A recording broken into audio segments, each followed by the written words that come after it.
مادر تو بیستی جا بیدم بری بری مادر تو بیستی جا بیدم بری بری مادر تو در این عالمی به مهرو و ما بخشنده اونی جا بیدم بری بری به آسما شده نفس میگیره فیروزگان تیری اردم نمیکنه که من خدمه برم تباباتی کنم ساعتی میدونه شویده هر هفته هر تاکسی را نبرین از همینجا میتونیم برین از تاکسی ها اینترویو بگیرین تاکسی قرغان تپه هر هفته پول رویبون میکنن همونجا توجیکستان ما فیروزه حافظ و راکشم جمشید حافظ همه مادرای بزرگ با این تبریک میکنم مبارک میکنم او توش توی که در حق فیروزه گفت زده است او مادرم دروغ به آسما شده نفس میگیره فیروزگان تیری اردم نمیکنه که من خدمه برم تباباتی کنم میم برم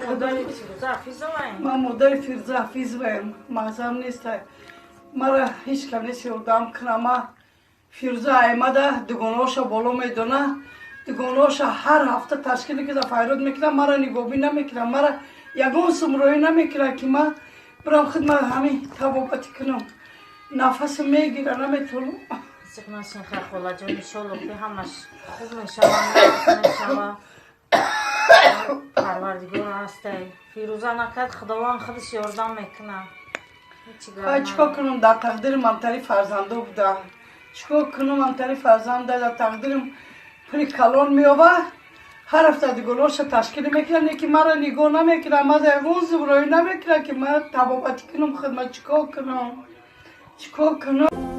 نه خود مادری پرتایی ندارم لیکن مادری بچه رو اینقدر درک من و حقیقت که با خود چه کسل اسما براده اسما نیست مادر من کم در دوا برانخی دارم من که نمیدونم برای چی کشته است برای چی همون مونده به حق فرزندش همه خیلی کرو را کرده است من همیره نمیدونم نیکی من گفته میتونم که فیروزه ای همین کودکیش که تو مونده کور کرده می آمدگی تبریک میگم و لیکن مادر ما به نهایت اما توفای خوبی خوب ساخت باور کنه این توفاش فراموش نشونده و فراموش نمیکنه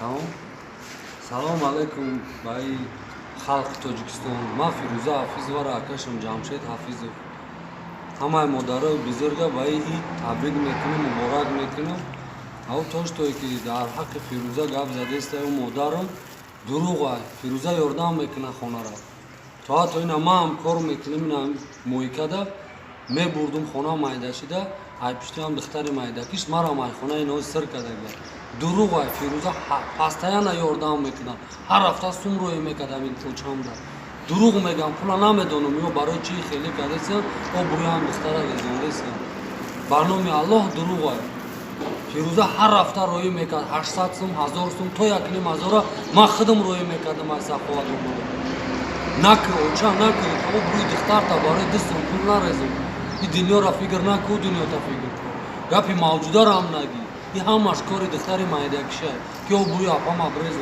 یگانجا کار نمیکنم میگرده لغ شاو تا سهر قدکیم کیا دکیم گجا میگرده تمام نخستین سخن گفته‌ام مادر بود مادر تو بیستی جا بیدم بری بری مادر تو بیستی جا بیدم بری بری مادر تو در این عالمی به مهرو و ما بخشنده اونی جا بیدم بری بری یک خرسه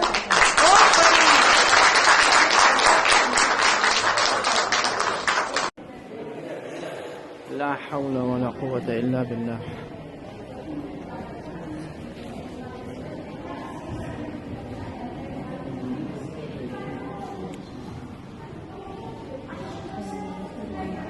Как свидетельствует запись о нем, он умер 5000. Вдумайтесь, это больше, чем Дербент. 5500 лет назад. За 3500 лет до рождения Исы. Как написано в описании, он был найден вот так же под этой же плитой, то есть придавленным. На нем даже сохранились его волосы. Но, возможно, они изменили цвет со временем. Он был натурально мумифицирован горячим песком. То есть других, скажем так, фараонов мумифицировали искусственно. Этот мумифицирован Всевышним горячим песком в назидание всем остальным. На нем даже сохранилась его кожа за 5500 лет.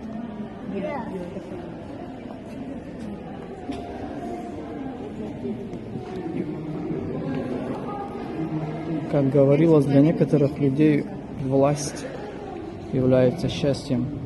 Примером тому является фараон. Он